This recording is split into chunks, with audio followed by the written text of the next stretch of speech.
नमस्कार, मी नम्रता. विजन महाराष्ट्र न्यूजच्या वृत्तवाहिनीमध्ये तुम्हा सर्वांचं स्वागत. पाहुयात आजच्या ठळक घडामोडी. होळी आणि धुळवडीमध्ये दारू पिऊन गाडी चालवणाऱ्या 91 वाहन चालकांसह 778 जणांच्या विरोधात वाहतूक पोलिसांनी कारवाई करून त्यांची झिंग उतरवली.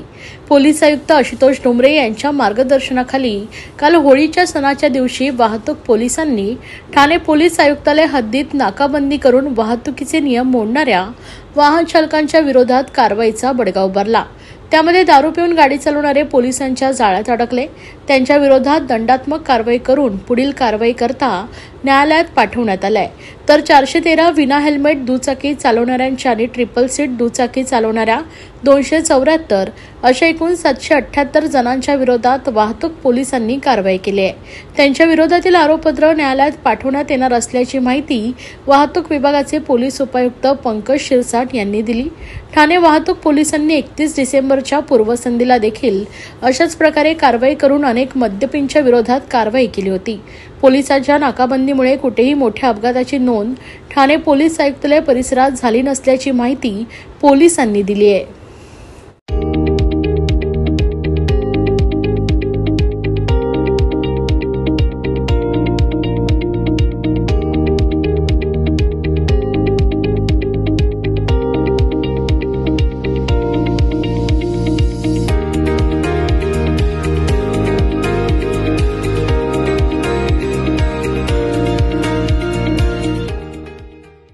राज्यातील महायुती सरकार विकास कामातून आणि जनकल्याण योजनेच्या माध्यमातून सर्वसामान्यांच्या जीवनात आनंदाच्या सप्तरंगांची उधळण करीत असून राज्यातील जनतेच्या आयुष्यात सुखाचे आणि समृद्धीचे दिवस येवोत अशा शब्दात राज्याचे उपमुख्यमंत्री एकनाथ शिंदे यांनी राज्यातील जनतेला धुलीवंदनाच्या शुभेच्छा दिल्या.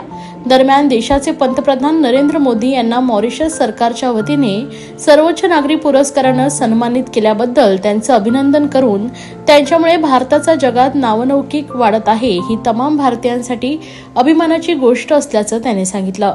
ठाण्यातील निवासस्थानी कुटुंबियांसमवेत उपमुख्यमंत्री शिंदे यांनी नैसर्गिक रंगांची उधळण करीत धुलीवंदनाचा सण साजरा केला. यावेळी पत्नी लता शिंदे, मुलगा खासदार डॉक्टर श्रीकांत शिंदे, सून वृषाली, नातू रुद्रांश यांच्यासह कार्यकर्ते आणि माध्यमांचे प्रतिनिधी, पोलीस यांच्यासोबत धुळवड साजरी केली आहे. धुलीवंदन हा सण सर्वांनी पर्यावरणपूरक पद्धतीने आणि नैसर्गिक रंगांच्या साथीने साजरा करावा असं आवाहन करत उपमुख्यमंत्र्यांनी राज्यातील जनतेला धुलीवंदनाच्या शुभेच्छा दिल्या. धुळवड खेळताना रासायनिक रंग टाळून नैसर्गिक रंगाचा वापर करावा. पर्यावरणाचा समतोल राखणं आपलं कर्तव्य असून काल होळी साजरी करताना महाराष्ट्र सुजलाम सुफलाम हो अशी भावना व्यक्त केल्याचं उपमुख्यमंत्री शिंदे यांनी माध्यमांशी बोलताना सांगितलंय. संपूर्ण देशभरामध्ये होळीचा उत्सव जोरात आहे आणि या होळीमध्ये सर्वच लोक कालपासून आज धुलीवंदन देखील मोठ्या प्रमाणावर साजरा करतायत, आनंद घेत आहेत. आणि होळी आणि धुलीवंदन असा एक कार्यक्रम आहे, सण आहे की यामध्ये मित्राला भेटतात, परंतु दुश्मन भी दुश्मन को गले लग जाता है. आणि म्हणून असा हा होळीचा सण या महाराष्ट्रात नाही देशभरामध्ये साजरा होतोय. आम्ही 2.5 वर्ष या सर्वसामान्य लोकांच्या जीवनामध्ये आनंदाचे सप्तरंग उधळण्याचं काम करतोय. असंच पुढे देवेंद्रजी, अजितदादा, आमची टीम असंच पुढे काम करून या महाराष्ट्रातल्या जनतेने जे आम्हाला भरभरून रंगांची बरसात, मतांचा वर्षाव केलाय, त्यामुळे आम्ही त्यांच्या जीवनामध्ये देखील आनंदाचे सप्तरंग उधळण्याचा प्रयत्न नक्की करू. आणि म्हणून हे सरकार डबल इंजिनचं सरकार आहे. आदरणीय प्रधानमंत्री मोदीजी देखील देशाला पुढे घेऊन जात आहेत. देश पुढे जातोय आणि खऱ्या अर्थाने आपला देश जगभरामध्ये आपल्या देशाचं नाव लौकिक वाढवण्याचं काम आदरणीय प्रधानमंत्री मोदीजी करतायत. आज आपण पाहतोय की काश्मीरमध्ये देखील होळी खेळतायत लोक, होळीचा आनंद घेत आहेत, एक मोकळा श्वास घेत आहेत. याचं कारण देखील आपल्याला माहित आहे की आदरणीय प्रधानमंत्री महोदयांच्या नेतृत्वाखाली गृहमंत्री अमित शाह साहेबांनी 370 कलम हटवलं. त्या ठिकाणी मोकळा श्वास लोक घेऊ लागले आणि अयोध्येमध्ये राम मंदिर देखील झालं. आणि म्हणून मोदी साहेबांचं जे काम आहे, डबल इंजिनचं सरकार, आता काय राजकीय मी बोलत नाही, परंतु जे विकासाचे रंग, विकासाचे सप्तरंग या ठिकाणी महाराष्ट्रामध्ये लोकांच्या जीवनात उधळत आहेत, याच्या पाठीमागे मोदीजींचं पण आशीर्वाद, केंद्र सरकारचा देखील आशीर्वाद आहे. आता नुकतेच मोदीजी मॉरिशसला गेले होते, तर मॉरिशसचा सर्वात मोठा पुरस्कार जो आहे, सर्वोच्च पुरस्कार, तर तो grand commander of the order of the star, the grand commander of the order of the star आणि the key of the Indian Ocean, असं सर्वोच्च पुरस्कार मोदीजींना मिळाला. हे देखील आपल्या सगळ्यांना अभिमानाचं आहे आणि तो मॉरिशसचा सर्वोच्च पुरस्कार आहे. आणि हे देखील मी सांगेन की आतापर्यंतच्या इतिहासामध्ये भारतीय पंतप्रधानांना 21 वेगवेगळ्या देशाचे पुरस्कार मिळाले. हे आपल्यासाठी गौरवास्पद आहे. सांगण्याचं तात्पर्य आज काही राजकीय विषय नाही, परंतु देश पुढे चाललाय, राज्य पुढे चाललंय. माझं विरोधकांना देखील आव्हान आहे की या विकासाच्या सप्तरंगामध्ये आपणही सोबत या आणि आजच्या दिवशी चांगलं बोला, गोडबोड बोला, चांगलं वागा आणि विकासाचं गाणं गा. बुरा न मानो होली है, बुरा न मानो होली है. तुम्हाला पत्रकारांना देखील मी मनापासून खूप खूप शुभेच्छा देतो. सर्व नागरिकांना आवाहन करण्यात येत आहे की सध्या डासांमार्फत पसरणाऱ्या डेंग्यू या आजाराचा प्रसार रोखण्यासाठी प्रत्येकाने पुढील प्रमाणे कार्यवाही करावी. डेंग्यू आजार एडिस इजिप्ती हा डास चावल्याने होतो. या डासांची पैदास साचलेल्या किंवा साचवलेल्या स्वच्छ पाण्यामध्ये होते. 8 दिवसांपेक्षा जास्त दिवस पाणी उघडे व साचून राहिल्यास त्यात डास अंडी घालतात. अंड्यांच्या अळ्या तयार होऊन पुढे डास तयार होतात.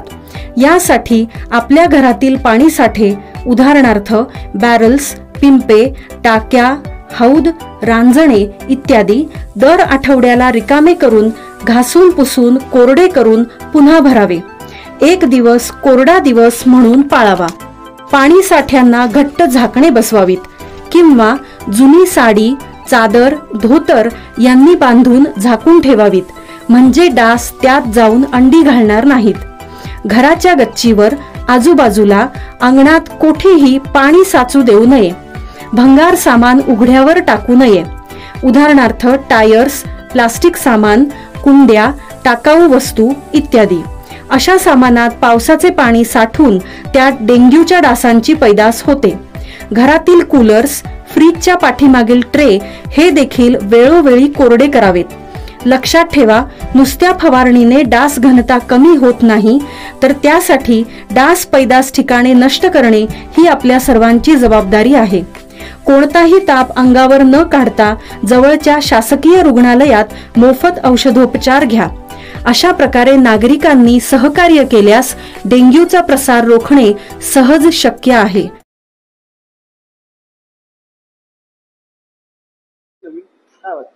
कालची होळीची भांग संजय राऊत यांची उतरली नाही असं मी म्हणणार नाही, कारण रोजच नशा करूनच ते वक्तव्य करत असतात. पृथ्वीराज चव्हाण यांनी स्वतः या गोष्टीचा इन्कार केलेला आहे, त्यांनी नकार दिलेला आहे. पण मला यापुढे जाऊन संजय राऊत यांना प्रश्न विचारायचा आहे की जर तुम्हाला माहित होतं की एकनाथ शिंदे साहेब काँग्रेसमध्ये जाणार होते, तर तुम्ही त्यांना नेता का बनवलं, नगरविकास मंत्री का बनवलं? म्हणजे तुम्ही त्यांना घाबरत होतात का? उद्धव ठाकरे घाबरत होते? त्यांच्यावरती जबाबदारी टाकून आता महाराष्ट्रामध्ये निवडणुका जिंकण्याचा प्रयत्न का करत होतात जर ते काँग्रेसमध्ये जाणार होते तर? म्हणजे तुम्ही त्यांना त्यावेळी घाबरत होतात. त्यांची लोकप्रियता आहे, लोकांमध्ये एकनाथ शिंदे खूप लोकप्रिय आहेत हे तुम्ही मान्य केलं होतं, याचाच अर्थ होतो. अहो संजय राऊत, ज्या झाडाला ना फळं लागतात त्याच झाडावर लोक दगड मारतात. आता एकनाथ शिंदे यांच्याच मागे का सर्व पक्ष लागले की तुम्ही आमच्या सोबत या? कारण महाराष्ट्रामध्ये जनतेमध्ये ते फार लोकप्रिय आहे. रात्रंदिवस ते लोकांमध्ये काम करत असतात. सर्व लोकप्रतिनिधी त्यांच्या मागे आहेत. अहो, ज्या झाडाला फळं देऊ शकतो, फुलं देऊ शकतो, सावली देऊ शकतो, त्याच झाडाखाली लोक येऊन थांबतात. तुम्ही निवडुंगाचं झाड आहे ना, तुम्ही फुलं देत ना तुम्ही फळं देत, ना तुमच्यामधून सावली मिळत. कोण तुमच्याकडे येणार आहे? अहो, ज्या ठिकाणी तुम्ही राहता त्या ठिकाणी सुद्धा शिवसेना पक्षाचा नगरसेवक तुम्ही निवडून आणू शकला नाही. त्यामुळे साधं नगरसेवकाची सुद्धा ऑफर तुम्हाला कोण देणार नाही. त्यामुळे मी समजू शकतो की एकनाथ शिंदेवरती जो काही राग आहे, जो मत्सर आहे, जो तिरस्कार आहे, हा पूर्वीपासून तुमचा होता आणि त्या रागापोटी, त्या मत्सरापोटी आपण अशा पद्धतीचे वक्तव्य करतायत. पण आम्ही समजू शकतो की एकनाथ शिंदे साहेबांची जी की लोकप्रियता आहे असे आरोप करून तुम्ही मान्य करताय, याबद्दल मी तुमचा आभारी आहे. अजून देखील महायुतीमध्ये रुसवे फुगवे आदळ आटपट आहे असं देखील म्हणतात ते संजय राऊत. काही शक्य आहे, मात्र जी ऑफर दिली ती मुंबई किंवारला तर नाही ना, असं देखील. अहो, एकनाथ शिंदेबद्दल टीका करणं, टिप्पणी करणं आणि माध्यमांमध्ये राहणं याकरता हे सर्व गोष्टी सुरू आहेत.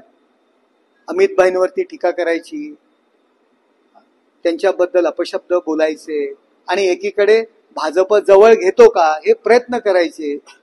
हे भांग पिऊनच हे बोलतायत ना. अहो, अमित भाईंवरती रात्रंदिवस टीका करतात, ती भाजप यांना जवळ घेईल का? पण भांगेच्या नशेत ते करत असतात. टीका टिप्पणी केल्यानंतर त्यांच्याच लक्षात येतं मी काय बोललो, पुन्हा दुसऱ्या दिवशी नशा करून अशाच पद्धतीचे वक्तव्य करतात. त्यामुळे तिकडे लक्ष देण्याची गरज नाही. भगव्याशी काही संबंध नाहीये, त्यांच्या हाती जो झेंडा आहे तो भाजपचा झेंडा आहे. खरा भगवा जो आहे तो उद्धव ठाकरेंचा असं देखील. उद्धव ठाकरे यांच्या हाती भगवा झेंडा होता, आम्ही कबूल करतो. पण ज्या दिवशी सत्तेकरता सोनिया गांधी यांचं मंडलिकत्व त्यांनी पत्करलं, त्यांच्या उंबरठ्या बाहेर जाऊन बसले, त्याच दिवशी तो झेंडा त्यांच्या हातातून गेला. संजय राऊत यांच्यामुळे गेला. लोकसभा निवडणुकीमध्ये मुल्ला मौलवींना लाखो करोडो रुपये वाटून शिवसेनेला मतदान करण्याचं आवाहन केलं. त्यावेळी तो भगवा झेंडा कुठे गेला होता? स्वातंत्र्यवीर सावरकर यांना शिव्यांची लाखोली वाहणाऱ्या राहुल गांधींना आपण मिठ्या मारत होतात, त्यावेळी भगवा झेंडा कुठे गेला होता? अहो, हिंदू हृदय सम्राट हे म्हणण्याकरता तुम्हाला लाज वाटत होती, त्यावेळी हा भगवा झेंडा कुठे गेला होता? अहो, काल परवा जेव्हा या महाराष्ट्रातून क्रूर औरंगजेबाचं स्मारक नष्ट करावं, या देशातील मुघलांची स्मारकं, इंग्रजांची स्मारकं ज्यांनी या देशावर आक्रमण केलेत ही नष्ट करावे, हा मुद्दा ज्यावेळी मी संसदेत मांडला, दुसऱ्या दिवशी आपण त्या क्रूर औरंग्याची बाजू घेतली, त्यावेळी तुमच्या हातातला भगवा झेंडा कुठे गेला? अहो, तो भगवा झेंडा, तो अधिकार, तो हक्क तुम्ही कधीच सोडलेला आहे. तुम्हाला भगवा झेंडा हे नाव घेण्याचा सुद्धा अधिकार राहिलेला नाहीये. काँग्रेसमध्ये जाण्यासाठी त्यांनी जी दोन नावं घेतली, पृथ्वीराज चव्हाण असेल, अहमद पटेल, ते सध्या राहिले नाही, अशा दोघांची नावं घेतली आणि सकाळी जी बैठक दिल्लीत झाली असं त्यांचं म्हणणं आहे. पृथ्वीराज चव्हाणांनीच नकार दिलेला आहे. आता पृथ्वीराज चव्हाणच म्हणालेले आहेत की मला माहित नाही पृथ्वीराज चव्हाण आहेत. सर, शेवटचा प्रश्न. शरद पवारांनी मोदींना पत्र लिहून कौतुक केलेलं आहे. शरद पवारांनी मोदींचं पत्र लिहून कौतुक केलेलं आहे. नरेंद्र मोदी साहेब काम करतात. पवार साहेब हे देशाचे नेते आहेत. त्यांना कळतंय की कोण काम करतं, कोण करत नाहीये. त्यामुळे काम करणाऱ्या माणसाचं नेहमीच कौतुक होणार. त्याच्यामध्ये राजकारण करण्याची गरज नाही. ते संजय राऊत आणि उद्धव ठाकरे यांना कळत नाहीये. अनेक योजना ज्या आहेत ते मुख्यमंत्री एकनाथ शिंदे असताना त्या आता कुठेतरी स्थगिती दिलेल्या आहेत. नाही, कुठेही स्थगिती दिलेली नाहीये. सर्व योजना सुरू आहेत. कुठल्याही प्रकारची स्थगिती मिळालेली नाही. या होत्या आजच्या ठळक घडामोडी. अशाच राजकीय, सांस्कृतिक, क्रीडा क्षेत्रातील बातम्या पाहण्यासाठी पाहत रहा विजन महाराष्ट्र न्यूज ही वृत्तवाहिनी. विजन महाराष्ट्र न्यूजच्या फेसबुक चॅनलला व युट्यूब चॅनलला फॉलो आणि सबस्क्राईब करा. धन्यवाद.